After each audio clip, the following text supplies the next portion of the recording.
Hello, welcome to another edition of the Pace Report. I'm Brian Pace, reporting live here at the Brooklyn Museum here in Brooklyn, New York. Composer, pianist, activist Randy Weston is having a stellar 2010. In addition to him releasing his critically acclaimed autobiography, his latest CD, Live at Dizzy's, on the Motema label, is doing very, very well. In addition to that, Randy is going all over the world talking about his life, playing and celebrating his music. Tonight on the Pace Report, we're going to sit down and talk about the 50th anniversary of his landmark, Ururu, Africa, as well as his humble beginnings here in Brooklyn, as well as his connection to Africa and how his father instilled self-reliance and connection to Africa.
It took you 50 years to get this book out. Why so long? The truth takes long. It takes a while. Well, I have such an interesting life because of music, and the places that music has taken me. So I was doing documentation most of the time, but it wasn't until Willard Jenkins came to me and said, "I want to write your book." I said, "Great, let's do it." But I had already written some things, and I collected, my travels, et cetera, et cetera. Yeah. Brooklyn is where we are right now, where it all started for you. And I guess they say everything comes from Africa. You come from Bed-Stuy, and you've gone through all of Africa. Tell me how your father developed a passion for you to really get connected to your roots. Well, my dad wanted me to know the truth. He said, "Know thyself." He said, "We're an African people." He said, if our ancestors arrived here as African, when did we stop being African? We disrespect them, you see, those people who the shoulders that we're standing on. So my dad told me the truth. He said, "You're an African born in America. And you have to study African history when Africa was great. Study the great African civilizations. Because all they're going to give you is Africa after colonialism and after slavery. You see, and he said to me, Europe didn't civilize Africa. Africa civilized Europe, you see. So Pop gave me all that basic foundation, yeah. What's interesting about you is the fact that as you became a musician, your African ancestry and the African roots kind of connected. How did you spiritually kind of connect with the piano and jazz in Africa? By growing up with Duke Ellington and Count Basie and Billie Holiday and Earl Hines and Coleman Hawkins and Charlie Parker, Dizzy Gillespie and Louis Jordan, Nat King Cole. We grew up with royalty of music, and we loved the music. So I loved the music before I ever touched the piano. We grew up with music. The Black Church on Sunday, the big bands in Brooklyn, the blues clubs, calypso. We were born with music, you see.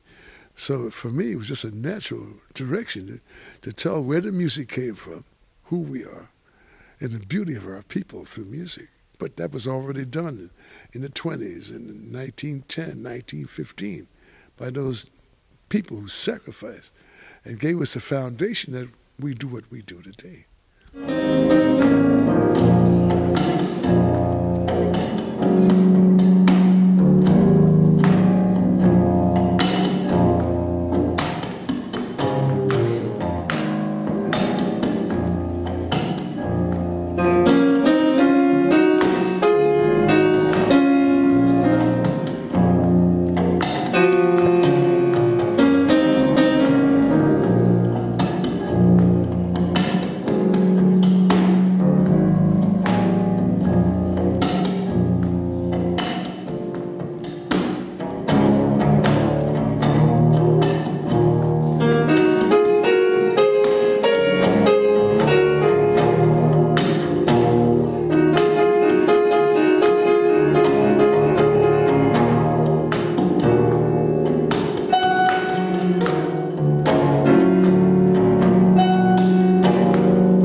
just celebrated the 50th anniversary of Ururu, Africa.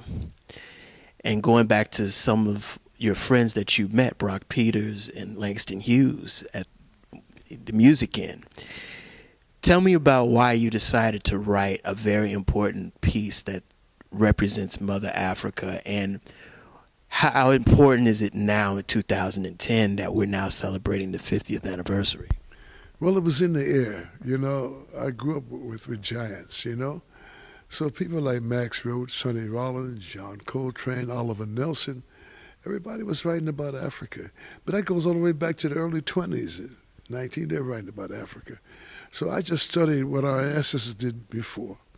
At the same time, it was a time when 17 African countries got their independence in 1960, 50 years ago, you see. So it was our way, myself and Melba Liston, God bless her, she wrote the arrangements, conducted the orchestra, to put together African people, but globally speaking, from different parts of the planet, you know. So we had a Candido, Amanda Peraza from Cuba. We had Olatunji from Nigeria, and brothers from Mississippi, you name it, you know.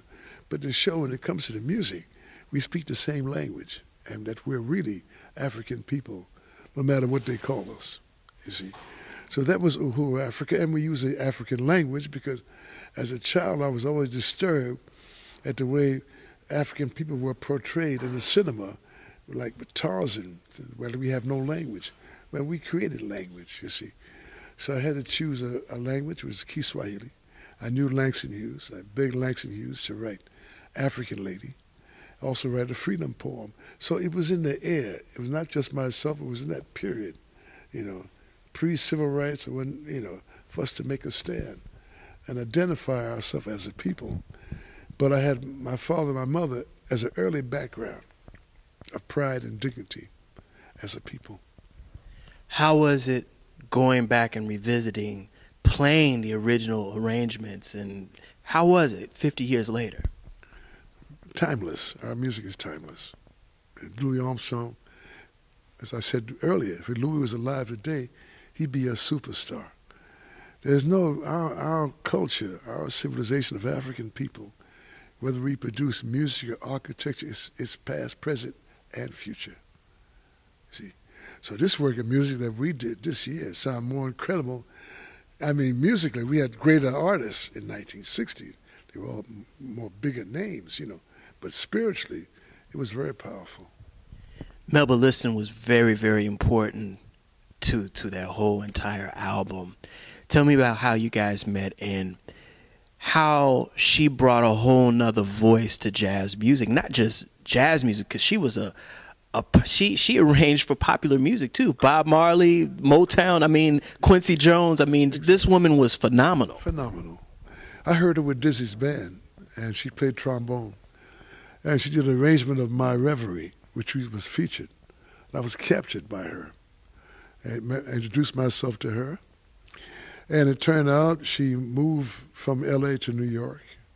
We kept in touch, and I had a possibility of doing a recording for United Artists called Seven Waltzes for Children. And I wanted her to do the arrangements. That was 1958. Up until the time she died, we worked together. She would take my music and expand it and add colors and make it big. She could take a 6-piece group and make it sound like 20 pieces, you know. So she was a complete original, completely. But she had a hard time because she was a African-American woman and a woman, combination of both, you know. So she didn't get the proper credit that she should have.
Your first time in Africa, your first time going home. What was that like, and what were some of the opportunities and experiences that kept you there to eventually owning a club in Morocco? Well, you know, a lot of us never spiritually left Africa. You see, our people were only taken away maybe 4 centuries. And when you look at what we call time, 4 centuries is nothing. And I realized that we never left Africa, you see. And although we speak different languages, we're on different parts of the planet, we wear different clothes, you know, but we never left the continent. I discovered that when I went to Nigeria, I was perfectly at home. I felt the earth. I said, no, I should never have left here. So it's a spiritual thing. Africa is spirit. Music is spirit. And when the ancestors call upon you, you have to report, you see. So I've been blessed. I have so much love for the ancestors. They've guided me. But when I'm in Africa, I'm at home. Because that first trip, it was you, Nina Simone, Brock Peters. It was Lionel Hampton and Booker Irving. Well, he was in your band. Yeah, Hale Woodruff, Langston Hughes, Natalie Hinderis, Martha Flowers. There were 29 of us. Ahmed Abdul Malik. Yeah. And that was also the first time you met and befriended another giant by the name of Fela. Right. Mm-hmm.